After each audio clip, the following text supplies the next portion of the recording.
Hello guys, welcome to lecture number 17। हम देख रहे हैं M2 unit number 1 differential equation. अभी तक हमने 4 टाइप कंप्लीट किए, ऐसे आधा syllabus, variable separable, substitution, homogeneous, non homogeneous. अभी एज कंपेयर टू नेक्स्ट 4 ये थोड़े सिंपल आप बोल सकते हो। अभी डिफिकल्टी लेवल बढ़ती जाएगी। Exact differential equation, non exact, LD और बर्नौलीज, ऐसे आगे के 4 है, तो डिफिकल्टी लेवल स्लोली बढ़ती जाएगी। ठीक है, फिर भी मैंने यहाँ पे कुछ फ्लो चार्ट और टेक्निक्स में हर एक टाइप में आपको बताते जाऊंगा, जिससे वो बहुत सिंपल लगने लगेंगे। इसका मतलब वो सिंपल है ऐसा नहीं है, हम सिंपल करके देख रहे हैं। आपका पार्ट बाकी है, that is practice practice practice, तो वो बहुत ही इजी हो जाएगा। ठीक है, सो स्टार्ट करते हैं exact differential equation. Exact differential equation ऐसे 3 स्टेप में जाएगा। ठीक से सुनो, इसका फॉर्मेट ऐसा रहेगा, सी m dx plus n dy equal to 0. So what are basically m and n? m and n are function in x and y, that's all. x y में कौन से भी फंक्शन रहेंगे। सी यहाँ पे मैंने प्रॉब्लम नंबर 1 और प्रॉब्लम नंबर 2 लिखा है। अभी ठीक से देखो, प्रॉब्लम नंबर 1 है और ये है प्रॉब्लम नंबर 2।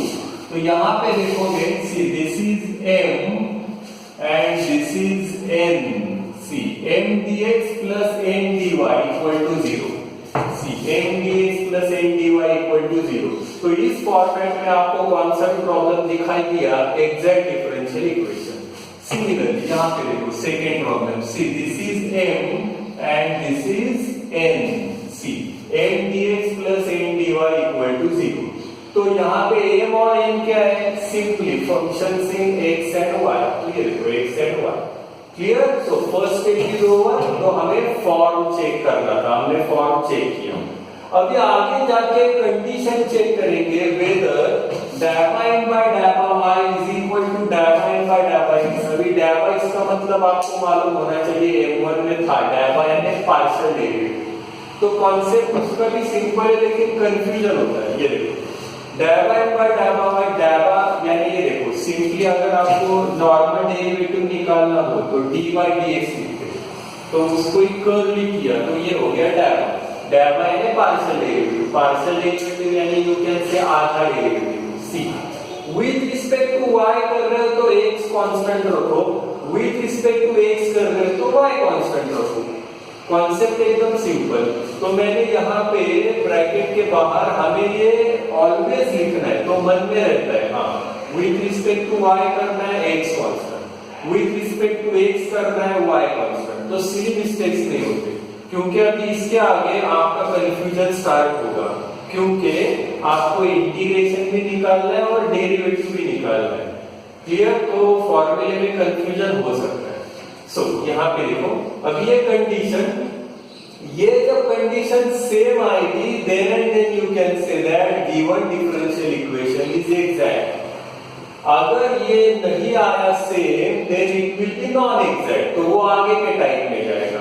क्लियर, सो ये दोनों सेम आने चाहिए, एग्जैक्ट। अगर ये एग्जैक्ट हो गया, then its solution will be given by this expression, integration m dx plus integration n dy equal to c for constant. और यहाँ पे नीचे ब्लू कलर में कंडीशंस लिखे। कंडीशंस क्या है, अगर ये विद रिस्पेक्ट टू x कर रहे हो तो y का क्या करोगे, कांस्टेंट। और यहाँ पे लेते समय m में से प्योर y के टर्म्स ही लेने हैं, x के टर्म लेने ही नहीं है, x के टर्म ड्रॉप करो, प्योर y ले लो, प्योर y ले रहे हो और y with respect to y कर रहे हो।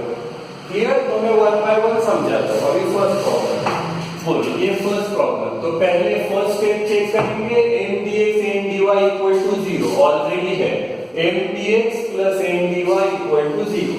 ठीक है, फॉर्म चेक हो गया। आगे जाके कंडीशन चेक करेंगे, बोलो डायपा n by डायपा y। सो डायपा n by डायपा y हम यहाँ पे लिखेंगे x कांस्टेंट। सो मन में रहता है, ये हमेशा लिखो x कांस्टेंट। बोलो x constant, 3b constant, constant का डेरिवेटिव क्या, 0 प्लस 6x। ये देखो x कांस्टेंट है ना, कांस्टेंट को पहले बाहर निकालो तो इजी हो जाता है प्रोसेस। सो 6x को बाहर निकाला, y स्क्वायर को क्या लिखा, 2y। डेरिवेटिव y स्क्वायर का 2y, तो ये हो गया 12xy। बोलो आगे डावा m बाय डावा x, ये देखो डावा m बाय डावा x y constant, y constant. बोलो y कांस्टेंट यानी 6y को बाहर निकालो, कांस्टेंट पहले बाहर, x स्क्वायर का विद रिस्पेक्ट टू x, हमेशा ऐसे देखो तो सिली मिस्टेक्स नहीं होंगे, कंफ्यूजन नहीं होगा। बोलो x स्क्वायर का with respect to x 2x plus 4 और y, यहाँ पे देखो कांस्टेंट है ना दोनों, तो कांस्टेंट का क्या 0, तो ये क्या आ रहा है 12xy। Clear. So second step condition हमने चेक की जो के ये सिमिलर आ रहा है, सीन्स ये देखो डावा n बाय डावा y इज इक्वल टू डावा n बाय डावा x, देयरफॉर है ना given differential equation is exact. ठीक है, ये हो गया। So therefore it's solution will be given bye, मैं सॉल्यूशन लिख रहा हूं, ये देखो ये सॉल्यूशन, तो ये सॉल्यूशन लिखेंगे integration m dx plus integration m dy is equal to c, और कंडीशन क्या लिखेंगे, ये देखो यहाँ पे y कांस्टेंट और यहाँ पे y टर्म्स अलोन। ठीक है, तो मैं सॉल्यूशन निकाल रहा हूं, ये देखो इंटीग्रेशन m तो हमेशा आप पूरा लिखोगे कंप्लीट। बोलो 3x square plus 6xy square dx, ये देखो m dx। ठीक है, लेकिन यहाँ पे y भी आ रहा है, तो y का क्या करोगे, कंडीशन लिखा है यहाँ पे y have to keep it as constant. हाँ, प्लस इंटीग्रेशन, जैसे यहाँ पे n कंप्लीट लिखा पूरा, वैसे यहाँ पे n कंप्लीट नहीं लिखना है, n कंप्लीट नहीं लिखना है, n में से सिर्फ y के टर्म्स लेने, x के टर्म्स ड्रॉप करो। बोलो y के टर्म्स, ये देखो y, यहाँ पे x है ना, x की टर्म आ गई तो ये पूरा ड्रॉप होगा, x की टर्म आ गई ना, ये पूरा ड्रॉप होगा। प्योर y चाहिए, उसके साथ कांस्टेंट चलेगा। ठीक है, प्योर y, तो मैं यहाँ पे सिर्फ क्या लिख रहा हूँ, ये देखो n में से प्योर y लिख रहा हूँ, x की टर्म आ गई ड्रॉप करो, तो ये full term will be drop only 4y square dy। Clear, तो यहाँ पे x लेना ही नहीं, is equal to c। Clear solution, अभी बस इसका इंटीग्रेशन निकालो, आंसर बोलो 3। अभी x स्क्वायर का क्या होगा, x क्यूब बाय 3। अभी कोई लोग x स्क्वायर का 2x लिखेंगे, ये देखो आप इंटीग्रेशन निकाल रहे हो, यहाँ पे डेरिवेटिव निकालना है यहाँ पे, और यहाँ पे इंटीग्रेशन। ठीक है, तो दो सवाल अपने आप से ऑलवेज पूछो। कौन से दो सवाल, एक तो आप डेरिवेटिव ले रहे हो या इंटीग्रेशन, पहला सवाल तो हम लोग इंटीग्रेशन ले रहे हैं, और दूसरा सवाल विथ रिस्पेक्ट टू x ले रहे हो या y ले रहे हो, तो हम विथ रिस्पेक्ट टू x ले रहे हैं। तो ये दो सवाल, इसके आगे जो भी प्रॉब्लम्स आएंगे उसमें पूछोगे तो सीधी मिस्टेक नहीं होगी।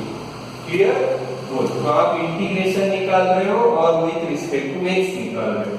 3 ये बोलो integration x cube by 3 plus 6y square, ये कांस्टेंट है ना, कांस्टेंट को बाहर निकालो, और x का इंटीग्रेशन क्या है, x square by 2 plus 4 constant बाहर, y स्क्वायर का with respect to y, y cube by 3 is equal to c।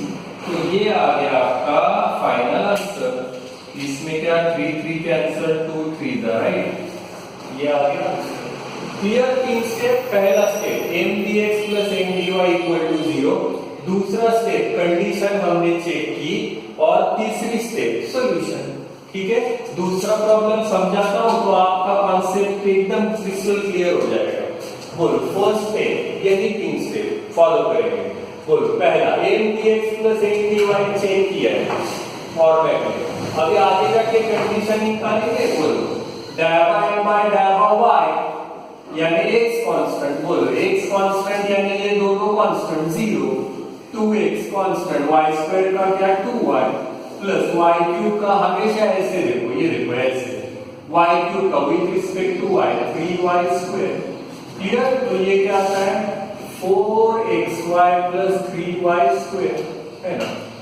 बोलो डावा m बाय डावा x, यानी y कांस्टेंट, बोलो n y कांस्टेंट, ये दोनों कांस्टेंट 0, 2y कांस्टेंट को बाहर निकालो, x स्क्वायर का क्या 2x plus 3 with respect to x निकाल रहे हो ना, तो x का 1, y स्क्वायर क्या है कांस्टेंट, तो ये क्या आ रहा है 4xy plus 3y square, finish. तो ये और ये सेम आ रहा है, यानी कंडीशन फुलफिल्ड।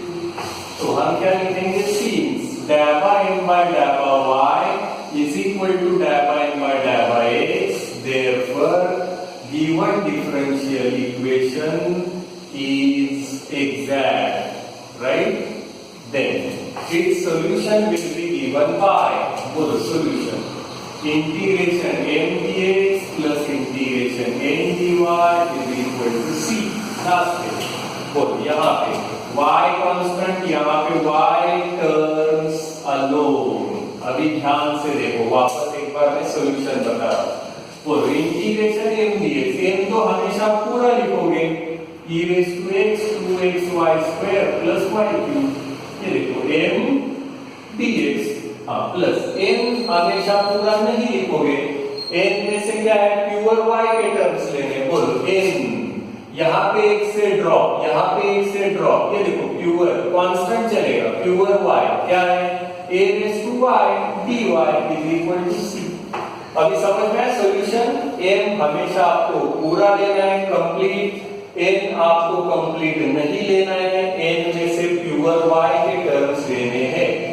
बोलो यहाँ पे y constant, e raised to x का integration, e raised to x 2y square, constant को बाहर निकालो, x का क्या x square by 2, y cube क्या है कांस्टेंट, तो कांस्टेंट का क्या आ जाएगा 0।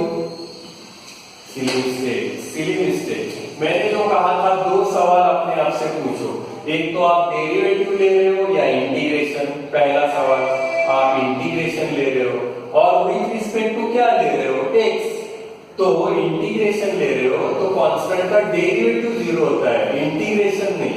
समझ में आ रहा है सिली मिस्टेक्स कैसे हो रहे हैं? तो यहाँ पे y क्यूब कांस्टेंट है, बाहर निकालो, और 1 का विद रिस्पेक्ट टू x क्या integration x, plus a raised to y का क्या a raised to y upon log a, integration ले लो, इज इक्वल टू c। तो ये आ गया आपका फाइनल आंसर, यहाँ पे 2 कैंसिल। क्लियर? 3 स्टेप में, यहाँ पे आपका चेकिंग, यहाँ पे कंडीशन और यहाँ पे सॉल्यूशन, तो 3 स्टेप में जाएगा एग्जाम, ठीक है? ओके।